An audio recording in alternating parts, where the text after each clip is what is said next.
How to deposit USD on Kraken. Hello everybody, welcome back to my channel. This is me Bipin Bisnet, and today I'll guide you on how you can deposit USD or US dollar in Kraken. Now, first things first, you want to go ahead and sign into your account, and then you want to head over to the deposit option.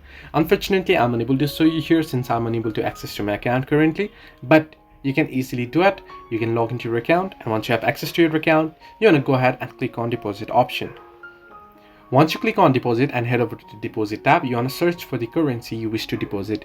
In this case, since you want to deposit USD, you want to search in for USD. And then you want to select US dollar or USD and then enter the amount you wish to deposit.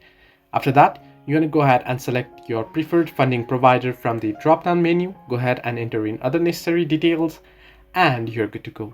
So this is the way that you can easily deposit USD on Kraken.